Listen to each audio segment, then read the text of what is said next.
A very warm welcome to our session here. We are excited to have you joining us in SkillsFuture Month at Singapore Institute of Technology. I'm Ying Zhi, an undergraduate student from SIT, and I will be your student host for this session. The title of this session is Volunteerism Beyond Altruism. We are honored to have our speakers from Singapore University of Social Sciences, Associate Professor Ting Su Ching and Mr. Lucas Lai, who will be speaking to us. Associate Professor Ting Shu Ching is with the Center of Excellence for Social Good, which is set up after stepping down as Director of for the Center of Continuing and Professional Education. Prior to this, she was with the Vice Dean under Special Project and Outreach of the LKY Public Policy. She is President of the Loving Heart Multi-Service Center, which is also an SG Cares Volunteer Center and was appointed Justice of Peace in 2006 and a Public Service Star in 2017. Next, we have Mr. Lucas Lai, who is an intern with the Jurong East Volunteer Center at Loving Heart. A second-year physics student at NUS, he is contemplating switching his major to the social service sector. His current passion is to see how else we can recognize volunteers for their good work. Without further ado, let us welcome our speakers, Associate Professor Ting Su Ching and Mr. Lucas Lai. Thank you. Thank you very much for the kind introduction. Well, I'm Prof. Ting, and indeed I'm with SUSS Center of Excellence for Social Good. And with me is, of course, this young intern called Lucas, a very bright fellow. He's also very tall. Now, I've been a volunteer for 30 years or more, and I understand what it means to sacrifice time away from family, sometimes coming home late. And in the last 20 odd years, I was privileged to serve alongside some very wonderful people whose dedication is immeasurable. The foundation for the possibilities of what the social sector can achieve is laid by these volunteers. So in appreciation to them, this presentation is dedicated to these volunteers. Okay, I think perhaps I should pass over to you to do the... Sure. Yeah. Okay, hi guys. We will start with a poll first. Could you guys go to menti.com and type in these numbers, or you scan the QR code on the screen.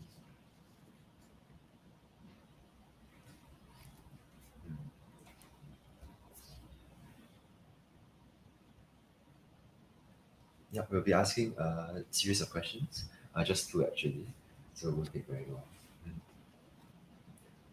We'll give it another maybe 10, 15 seconds. Oh, responses are coming in.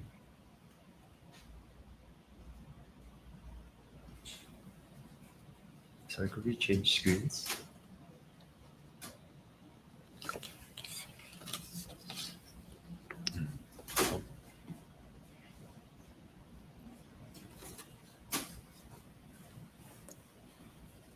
There should be more. We have only 17. But look at those words. So when you think of volunteerism, what word comes to mind?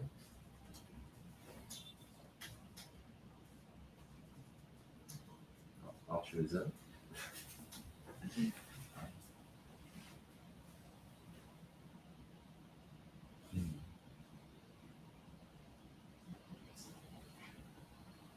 Okay, maybe 10 more seconds. If you guys want to key in any more words.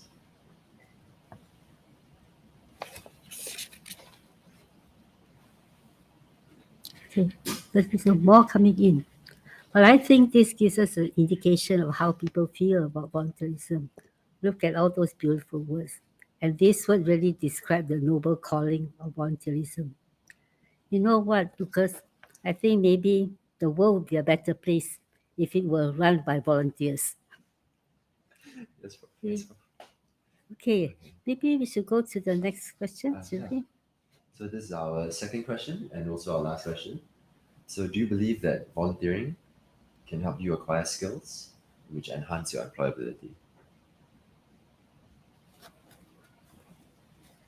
No. 100% yes.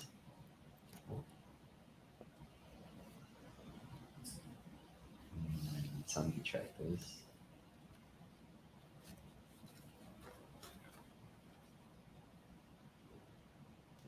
still majority, yes, there were.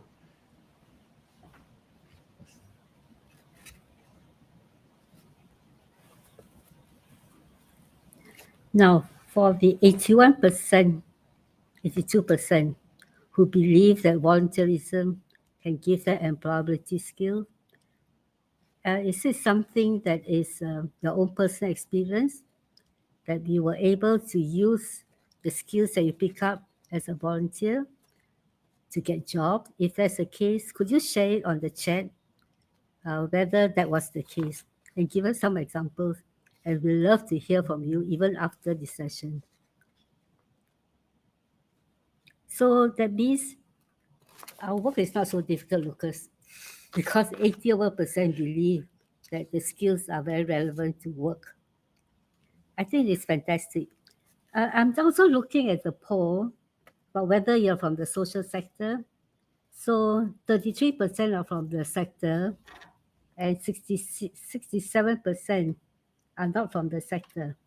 And this is interesting because it means that what we are going to say is relevant to the people who are not in the sector. But you know what we are going to say will also be relevant to the 30% who are in the sector, because what we are going to hear will be things that are quite different from how people perceive the social sector. So if you're ready, let's just kick this off. Lucas, are you ready? Okay, he's always ready. Very ready, very ready. All right. If you look at the slide, is it the slide on volunteerism? Is that what you see? Okay. How do we define volunteerism? It means doing good to benefit another human being without consideration of personal gain. Well, I guess that roughly describes altruism. But I think it is time that we reframe volunteerism and we say that you do gain from volunteerism. But this is not to say, don't get me wrong, this is not to say that we are belittling volunteer work, because the empathy and compassion will always be there. Many of you, I'm sure, it has been drummed into you about skills-based volunteerism. And people now are just talking about it very freely, skills-based volunteerism. This is where volunteers bring their skills into the work that they do as volunteers.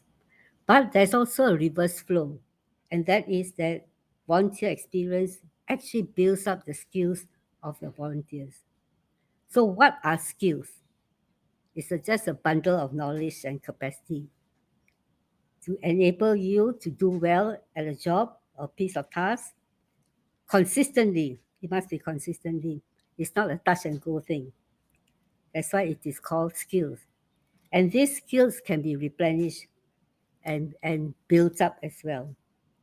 And skills are the key drivers of the individual's success and well-being in life. Accumulated skills like this will definitely benefit the nation. So maybe I think the next thing we should do is, okay, I think this is very important, right? We must impress upon you that skills are important for the social sector, because the social sector tends not to talk so much about skills. We tend to talk about the knowledge that we need in order to carry out the job, whether as social worker or counselor. However, I think we must accept the skills will underpin all the things that we do. And we should go with the flow with the SkillsFuture movement. For the individual, skills are currency. With the skills that you have, you will be able to describe better what you can do. Should you want to get a job, you can now talk to your employer. You know, I have a certain set of skills. You don't just say that I have experience in looking after the elderly. You're more able to describe exactly what you can do, the tasks you can do because of your skills. And then if you know your skills, you will also be able to find out what's the gap in the skills, which you can then top up, close the gap through courses or what we call workplace learning. For the organization, if you are able to identify the skills of your workers, you are actually building up an inventory of skills of your human assets in your organization. And where there's a lack of skills, you can implement something that we call OJT or on-the-job training. In fact, I feel very strongly, and because I've been in the sector for such a long time too, this idea about OJT is not very much recognized by the social service agencies. We know that counseling has supervision. This is actually professional supervision, but not OJT. OJT is a very interesting phenomenon. It's usually done at the private sector, but I'll talk a little bit about that later. And the other thing about skills is that SSG is quite fantastic in always putting together skill sets that are emerging for a sector. So if you are plugged into the SkillsFuture movement, you're also plugged into this information about what are the skills that needed in the next 3 years, 5 years. Okay, can I have the next slide, please? Okay, this is an example of on-the-job training or OJT. So imagine you're an organization, Loving Heart, my organization, and I want a program coordinator. And then I want to be very clear, what does a program coordinator do? Actually, a program coordinator does a few things. He manages the program, he manages stakeholders, a few things, but I'm just going to focus only on one, that's managing the program. And when you manage the program, you have got to do these tasks. That's broken down into the task elements. Plan program, schedule program, estimate resources, process claims, produce program. Each of these is also broken down into smaller steps. If a person is able to do all this well, that means the person has got the full set of skills to plan a program well. Okay, but not everybody can tick off and to say that they've got all this right or they can do everything. So where the gap is concerned, it is filled up with OJT. There's it's a blueprint, and the blueprint will then explain what this person needs to do for the things that skill sets he doesn't have. This is a new thing in social service agency, but we have implemented it at Loving Heart. And in fact, my manager, Simon Wong, I'm sure he's out there somewhere, Simon Wong said, oh, this is fantastic. Now I'm able to very clearly describe the things that the staff should be doing, right? Instead of getting them to just, we have this thing about getting KPIs that are SMART, right? And this actually helps you to build up those tasks to fulfill those conditions. This is a blueprint. It's fantastic. And it is put together by NACE, National Center of Excellence for Workplace Learning in NYP. Okay. What does the next slide say? We talk so much about skills. How do we recognize these skills, right? So I've told you so much about skills, but skills is still an abstract idea for many people. So what we want to do is to look at what the volunteers are doing and to see whether they have skills that can meet market needs as well. So what I'm trying to say here is that, is this size 8? This size 8, huh? Okay. Skills are very important for us to discover together with the volunteers. That's why we set up this project to identify and then eventually recognize those skills. But I think it's also important that the project must meet certain requirements, right? Firstly, there must be a nationally accepted skills framework. And of course, we are very, very fortunate to have the Singapore Skills Framework. Secondly, we must always focus on skills when we want to help the volunteer identify those skills, whether it's a technical skill or the critical core skill.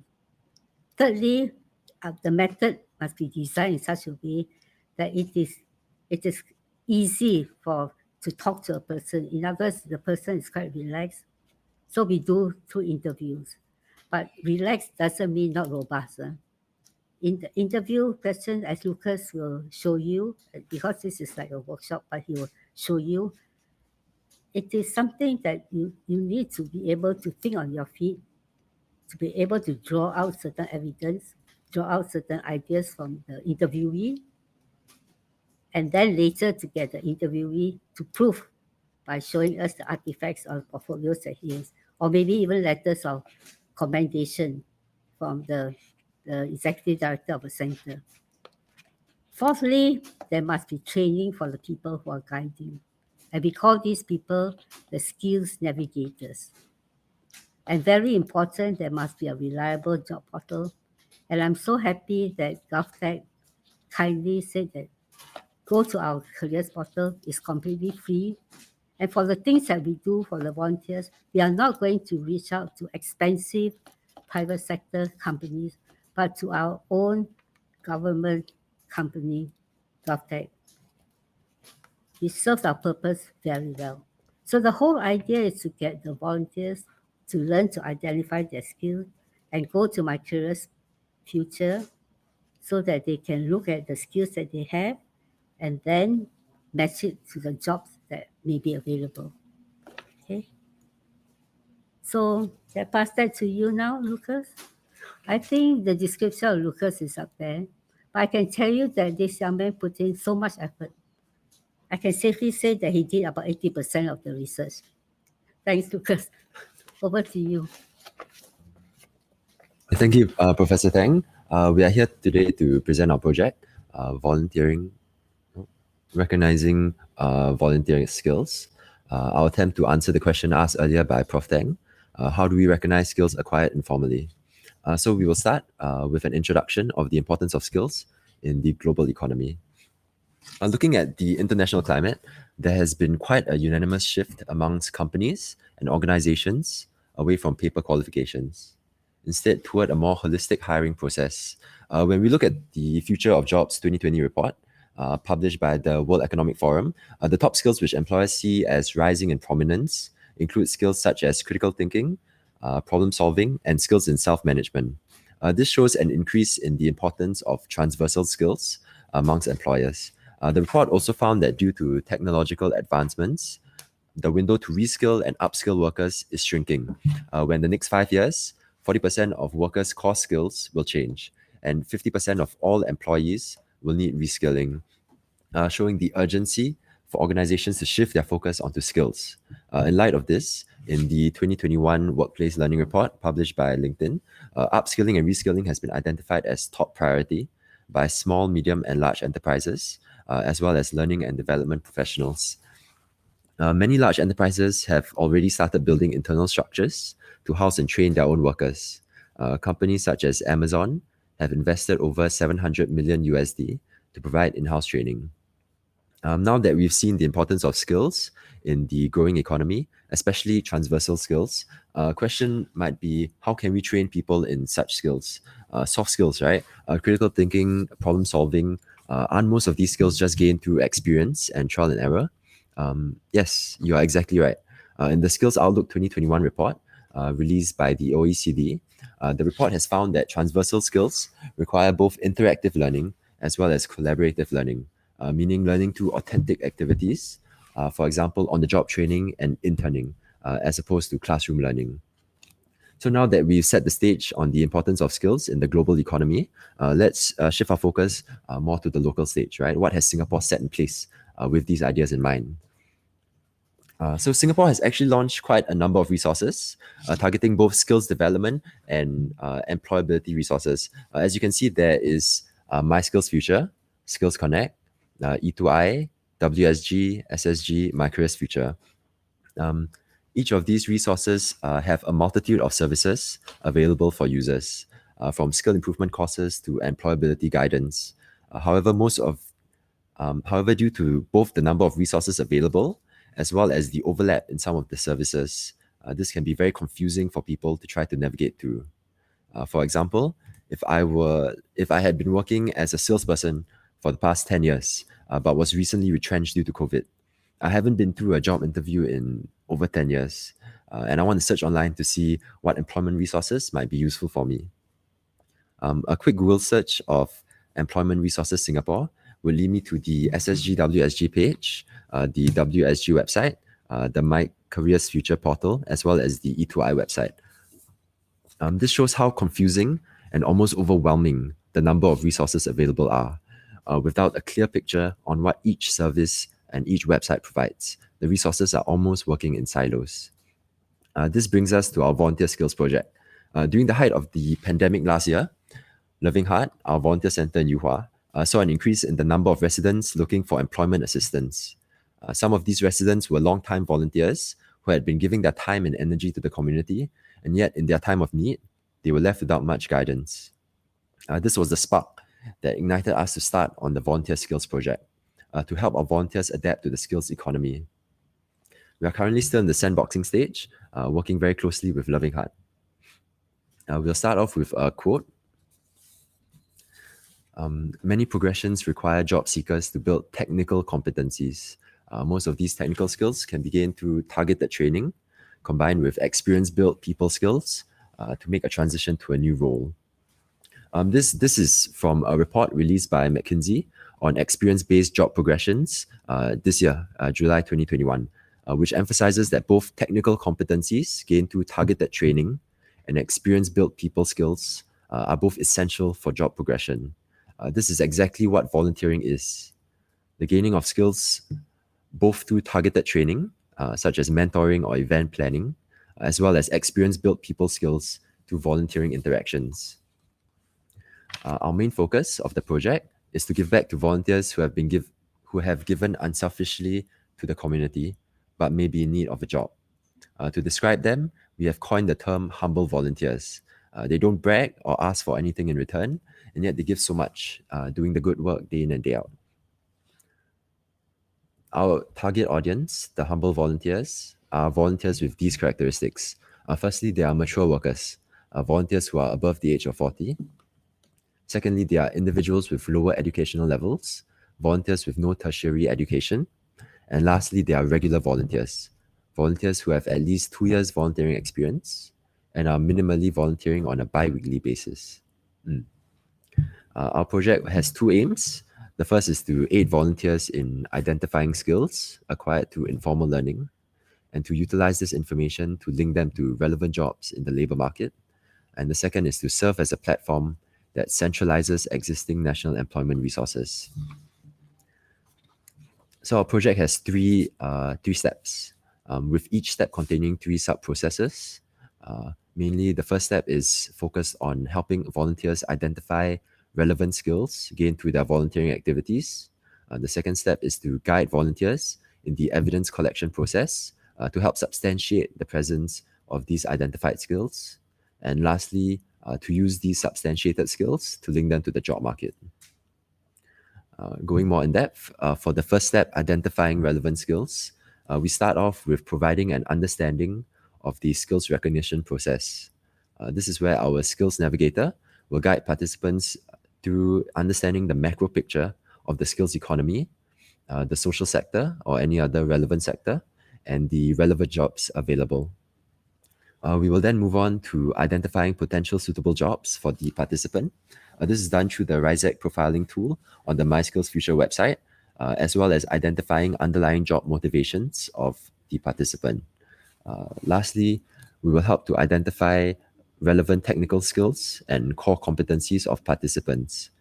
This is done through a series of interviews with the questions adapted from Lever Up, a European Commission initiative, and answers cross-referenced to the SSG skills framework.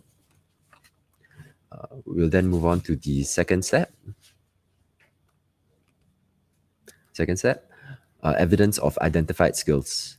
After identifying the relevant technical skills and core competencies, we will then require participants to provide artifacts. These are evidences that demonstrate the presence of these skills. Some examples of evidence include testimonials, letters of commendation, or pictures. This is also modeled after the European model. With the evidence consolidated, we will then pass it on to our sector specialists, who will then provide sector and role-specific guidance for the participant based on skills identified and substantiated.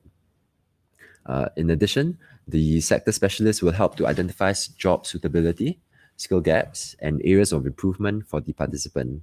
This is modeled after the RPL initiative launched by the National Centre for Vocational Education Research in Australia. And our third step, linking participant to the job market.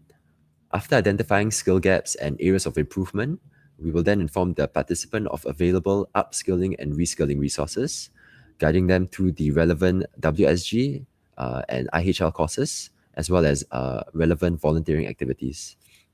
We will then lead the participant to available resume improvement and interview training resources offered by MyCareersFuture and WSG, as well as guiding them through the MyCareersFuture portal, from the setup of the account to the keying in and attachment of relevant skills and documents, walking them through the job application processes offered by the website.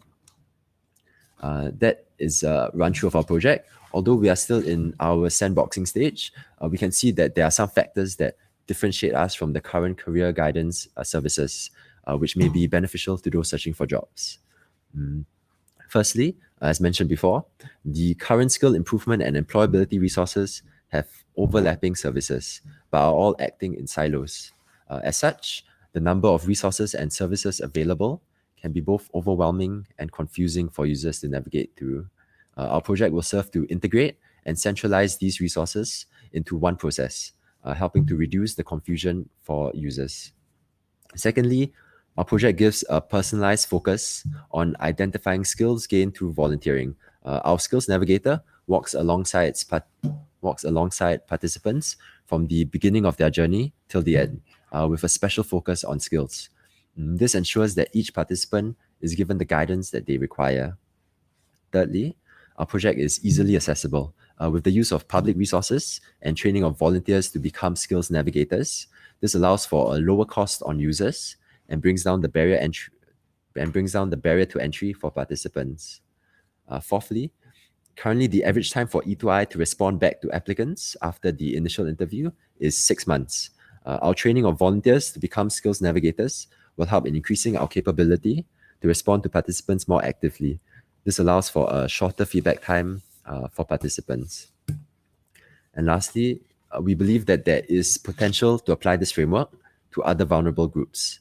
Groups such as mature workers, workers with low or no educational qualifications, or gig or part-time workers, or low-skill workers. These are groups of people who have definitely picked up skills along the way. However, they may not be aware of what these skills are, or they may not know what jobs are available to them. This process will help participants identify the skills that they have gained through experience, as well as guide them to relevant available jobs. In the report published by McKinsey, they looked at job histories of 29 million people, of which more than 4 million did not have a 4-year college degree, and more than 800 occupations.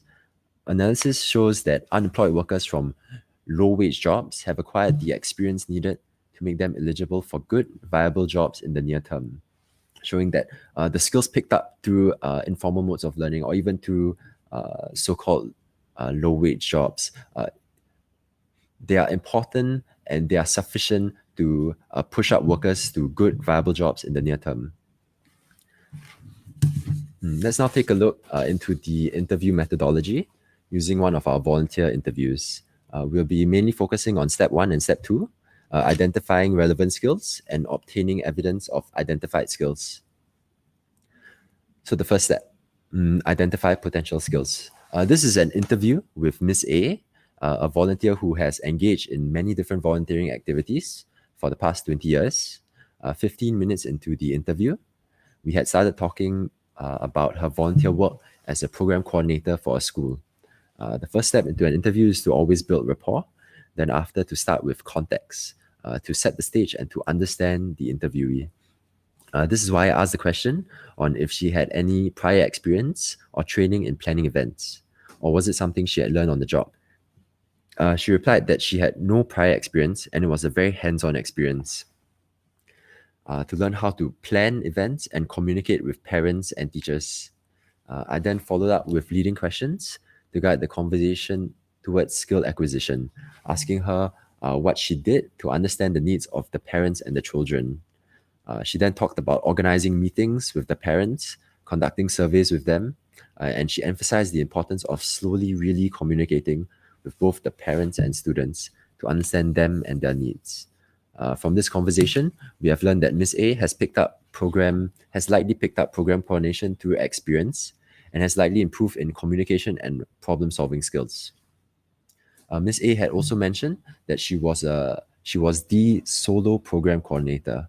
I followed with more leading questions about whether she found it difficult or overwhelming, to which she responded that it was very challenging, and that she had to do a lot of prior research of potential service providers, what type of workshops and programs were available and in demand from the students. She also mentioned that she worked together with program coordinators from other schools to share the do's and the don'ts and to learn from each other. This further emphasizes the fact that Miss A had little training prior to volunteering at the school, showing that she takes initiative and ownership of her own improvements by doing her own research and working hard to understand the needs of the students. This also shows that Miss A not only learned how to communicate with different stakeholders, the parents and the children, but also to collaborate with other program coordinators to improve herself. The note below shows the potential critical core skills that Miss A might have, such as collaboration, communication, problem solving, self-management. 25 minutes into the interview, we had moved on to talk more about when Miss A volunteered as part of the organizing committee in the Triathlon Association. After learning that she was also involved in volunteer management, I used more leading questions to ask if there were things she found challenging at first, but was now more confident in. She replied, definitely. Yeah, she had become more confident in communicating with teammates and volunteers, becoming more open-minded to listen and acknowledge feedback, whether positive or negative, and to also give feedback to others so everyone could improve together, and to be a more active listener. This shows that Miss A has continued to improve in her skills in both communication and collaboration, as well as a sense of ownership taken by her for her own improvement. This is something that interviewers should be aware of, consistencies and inconsistencies in the skills showcased by the participant. Questions are also only used as a reference. Much of the interview is still based on real-time response to the interviewee. Lastly, if you get the sense of strength in a particular core skill in the participant, in the next example, or when you move on to their next job or their next experience, you should always check for this same particular core skill to improve understanding and to also check for consistency. Moving on to step 2, evidence of acquired skill. After identifying the participants' relevant skills, we will then ask them to produce relevant artifacts in the tables provided. As seen in the table on the left, the participant will reference the knowledge and abilities of the critical core skills, as well as the technical skills and competencies relevant to the potential suitable jobs previously identified.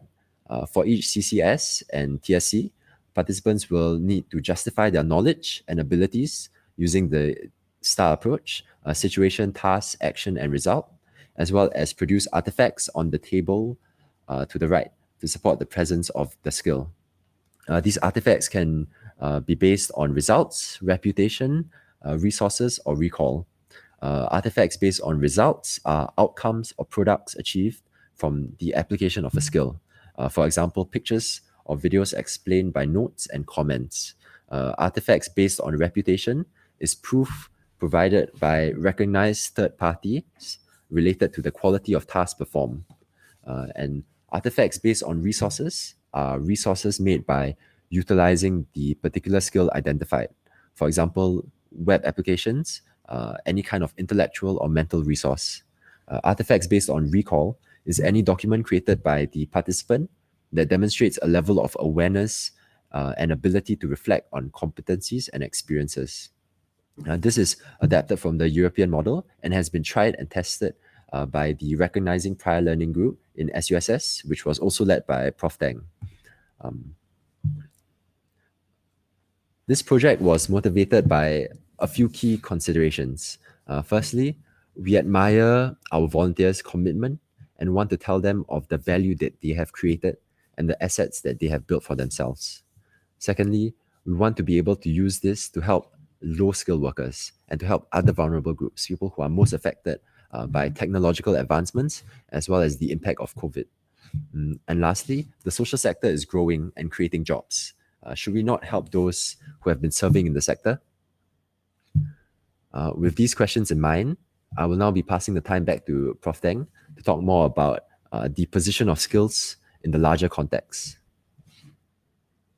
Lucas, look like you have questions as well. Huh? Are we competing? Questions. Okay. How has the social service sector been described? Very often we hear words like this. It's very fragmented because there are many players, many stakeholders, but that's the reality about the human society, right? It is also slow in transformation. True, we are actually playing catch up with the other sectors, but we must remember that the social sector is one of the pillars of whole of government total defense. So it is very important that we catch up and transform as well. It is slow in digitization, apparently, but then, we have always worked with our hearts, not with technology, but we will get there. It is, there's a problem with productivity. Actually, I don't know what that word means. But we will get used to it, okay? And then there's also a problem with sustainability and scale. It can be sustainable because they can do the same thing over and over again many years with no change to your program. Right? But I think it also needs to be relevant and responsive to the time. So it's such a bleak description, right? But Lucas, I'm very optimistic for the social sector because we have always operated with our hearts, and now we'll put our mind to it. Because the social service sector must be seen as an organism. It must be seen as alive. It's alive, it is an ecosystem. And it will always reorganize itself to survive, or at least to be optimal. So I'm very hopeful that it will survive and it will come out, maybe reinvent itself, reframe itself, but it will get there. Now I want to give you an example, and this is a real life example of how I've seen this happen. It was only after I've seen this happening that I began to do some research and found that other countries have also been implementing this. So the story, I'll tell you in the form of a story because I love telling stories. There are two separate entities, the social and the health.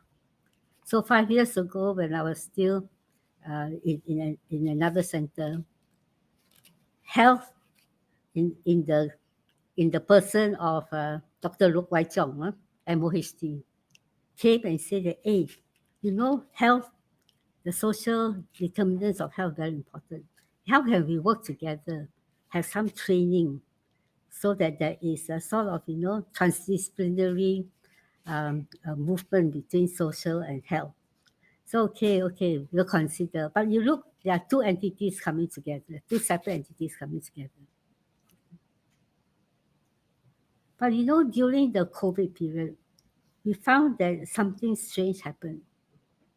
Of course, the social sector and the health sector has always been very prominent. The health sector is always talking about physical health and health screening. And then you must exercise, so active SG is there. And then you have MOHD trying to encroach into the space of the social sector. And the social sector, we have things like lifelong learning, activities, etc., etc. But notice also we have digitalization, right? We started on digitalization. The environment sector actually refers to our living space, whether it's HDB or our gardens and our parks. And doing things like recycling is a very common thing. Right? I mean, something that we have always seen. But what was interesting during this time was the growth of the economic sector in this ecology. And the economic sector, we noticed, help us begin to look at the way we went about looking after our community during the COVID period. And it gave rise to something that we now recognize as localism or hyper-local economy. Things like, for example, we started jobs and employability. Some of you may know this person, like Gideon from Shalom. He's one of the prime movers of this, because we want for micro jobs within the community to look after our people who were losing jobs. And another project, for example, called Meals on Earth, under the care of Mr. Neil, that was a very important one. We were asked by our MP, Grace Fu, what are you doing to help the elderly who will have no access to food, especially if they're living alone? How are you going to make sure that they are not deprived of food? And what we want is hot food. She's very particular about serving them meals that come once a day and then packet form and just left at the door. So then we decided that we will work with the hawkers. We were told, you could go to those white kitchens and they can cook the food and bring it to you. No, we were determined that it should benefit our hawkers, because these hawkers are part of people in our ecosystem, and we wanted to make sure that their business do not go bust during this COVID period. And we need food. So we worked out a deal with them, and they supplied the food. And we got as many hawkers as possible to join us, so that every zone has a few food stalls. So the elderly could just come down to get their food, or better still, if there's some of the volunteers and the younger volunteers, they are the people who came forward to say, elderly volunteers don't work. We are the able-bodied people, we will come and do it. And they then took the food and sent it to the homes of those vulnerable elderly who couldn't move down to get their food. But we were also helping children who were looked after by schools. So in the beginning of the COVID period, we made sure that these children also benefited from our program. So it was not only meant for elderly. We also helped those who were under quarantine, home quarantine, and they also get free food. Okay, so this is something we are very proud of, because you see the community coming together. So this is what we call localism, and this is the definition of asset-based community building, ABCD. Next slide, please. But today, you look at it, this is what it has become. You take a bit of look. You don't see any demarcation now. What you see are really the key people, the key players. And I think the key stakeholders here are the people and the community, right? And you look at Comlink, for example. Comlink is actually to help the rental blocks. We have put together a program, what we would say uniquely ours. Just like the uniquely Singapore, this uniquely our constituency. It is crafted by our people, for our people. By the way, Loving Heart always claims that it is for the community, by the community, with the community. We are very big into community building. Mental health is something we do it for our own situation. Students who come here enjoy learning in the constituency. We also have social service agencies, of course. These are what we call people who may have set up a supposed branch in the SSA, in the constituency. We also have our religious organization, very important, the business community, right? And moving further up now, TCM, the traditional Chinese medicine shop, we have that as well, right? And then Ng Fong works with us as well. And MOH is very big into social determinants of health now. Okay? We have young people coming in to want to do a lot of things with us. And in future, we are going to have, next year I think, we're going to be responsible for about 4,000 seniors under elder care scheme. So this is truly the growth of the care economy. We need to have new sets of skills for our volunteers. We have become so independent. When we see a when we see a problem, we immediately think of what we can do first. You can call it a stopgap measure, but we will not wait until we are told to start. If there's a need, some of the volunteers will get together, discussion, what do they need, what skills do they need, and then we'll package something. And we are always working with SkillsFuture, who will tell us what the emerging skills are, so that we can prepare our volunteers for what we need to do. So that's why we are starting on things like social media, etc. Wow, I'm told to hurry up. Okay, if you look at this, you can't help but see that I think MOH has won over social, right? It looks like they have come in, the social determinants of health are important. This is what we call an ecosystem, and this is a community system. Next slide. Okay, this is a community system, as I said, built on collaboration, not competition, always leveraging on connections and interdependence, built on what is existing. It doesn't reinvent the wheel, because it's always there, the community is always there.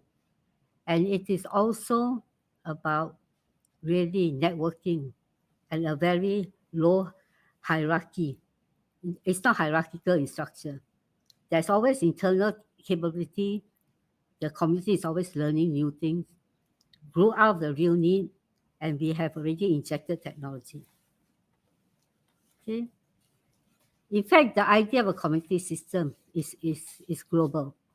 Always people at the center, community organizations within the community. There are also outside organizations who have set up center, and we call this community-based organization. Networking is very important, partnership, and there must be activities and service delivery. We say no NATO. In case you don't know what NATO means, no action, talk only. We don't believe in that. And our response to the problem is always driven by the community. But then in such an ecology, the big players are important. We call them the anchor institutions. And the anchor institutions usually come, like for example, the hospital and universities are called anchor collaborative, because they collaborate with each other as well. And this is, that's why they have this term ACN.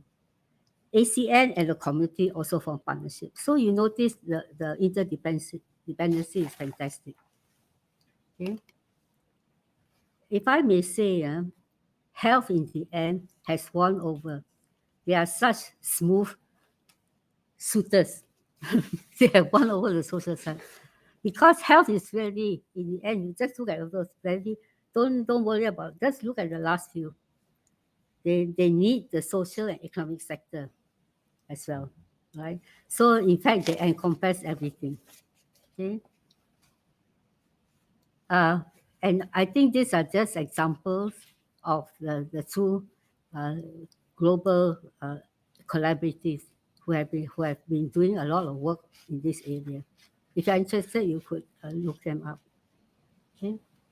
And when we set up such a community ecosystem, it is so important for place-based learning. The volunteers can do their training there. Students who come down can have the internship there, go back to university in the work study program, and then come back, or go back to poly and then come back.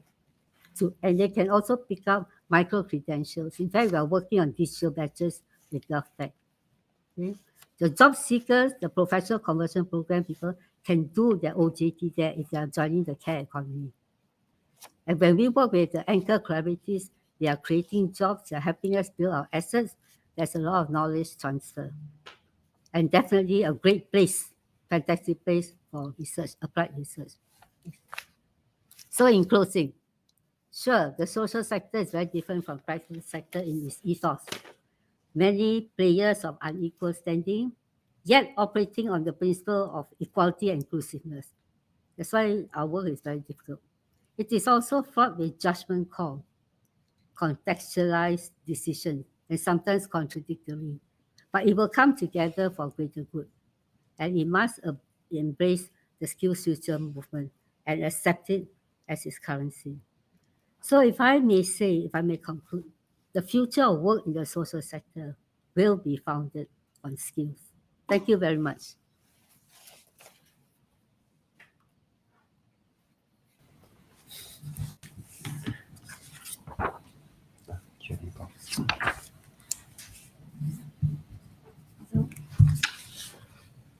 Okay, are there any questions? In fact, I was looking at some of the discussion, I think, but there are no questions, I believe. If you have questions, perhaps you could post them on the discussion forum.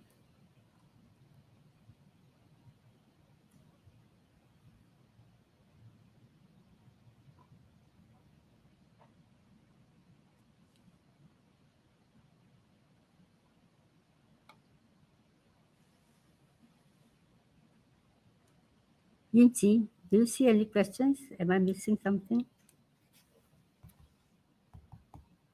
I think most of the participants have voiced out their opinions inside the chat box. Yeah, so for example, Then you talk about the chat box, you're actually talking about the discussion forum, right? then you also can press on the live Q&A button, and then they will pop up some of the comments by the participants. Oh, I see, okay. No, there are no comments. Actually, there is by Selena Tan. She mentioned that one of her teammates has joined the foundation as a fresh graduate, and then she was hired due to their array of volunteering and internship experiences. So their experiences proved that they are worthwhile and brought her to tons of resources and insight. So she is now an extremely outstanding and invaluable member of the team in spite of her young age. Yeah, Wow. fantastic.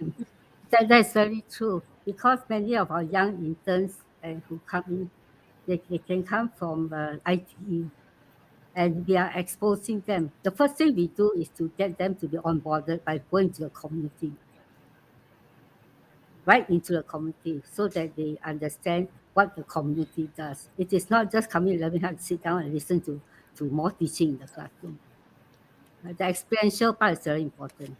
Okay, so the next one is, oh yes, professionalized volunteers as a job. Actually, we do that. Um, we do that, but we are looking at micro jobs. So, for example, a volunteer may want to help to take an elderly to the hospital for medical, for I think the medical appointment. And these volunteers are trained because they need to be carrying the elderly, and we pay them a small allowance, right? Maybe not professionalized, but I think that if the volunteers are willing to be trained, they should be given something that will help them to cover the time. And it's not easy, taking elderly to hospital for appointment, because the elderly in a wheelchair may want to go to the toilet, and then you got to lift her out of the chair. So it's not easy. So we give allowance, but I don't think it's reached professional standard. Okay. Is there another question? Kun Shang, is it? Yeah, from Go Jun Sha, he agreed that these kind of skills are transferable between the different sector, and also from Chai Kyung Wan, he also through volunteering he learned about the event planning, which he find it very useful. Yeah. You know, there are lots of jobs now in the care economy. More people, and we need people. We need people who are experienced. We need people who have got compassion. We need people who are experienced dealing with the vulnerable. So you should look at your skill set, and if your skill set that you have picked up gives you this ability to take on the job, then please do. Right? Okay, thank you, Prof. Tang. Maybe just one last question to wrap up this session. By Cheng Han, he mentioned that it's a great program to help volunteers' employability prospect. So he wonder how scalable is the program and how many such volunteer can it serve. Actually, we are hoping that we can automate this, right? Yeah. Yeah. This is only a sandbox. First of all, we must make sure we have the process. Then the next step is, of course, to see how far and how fast we can go. Yes, Mr. Yongsen Han, why don't you come? If I'm not mistaken, I think I know you. I think you have AI background. So you should come and help us build a program for that purpose. I will know how to contact him. Okay. Any other questions? I think that's all for the question on both discussion forum and the live Q&A session. Thank you, Prof. Tang and Mr. Lucas. Yeah. Okay. We enjoyed ourselves. I hope you enjoyed yourself too. Okay, thank you, Associate Professor Ting Shu Ching and Mr. Lucas Lai for the great sharing and insights on volunteerism, opportunities, and the skills that can be acquired in this sector. We have come to the end of this session, and thank you all for attending. We would love to hear some of your feedbacks. You will be provided with a survey right after this session, and your valuable feedback is much appreciated. Thank you once again for joining us, and we hope you'll continue to enjoy the rest of the session today. Thank you. Wait, they cannot see. Bye bye.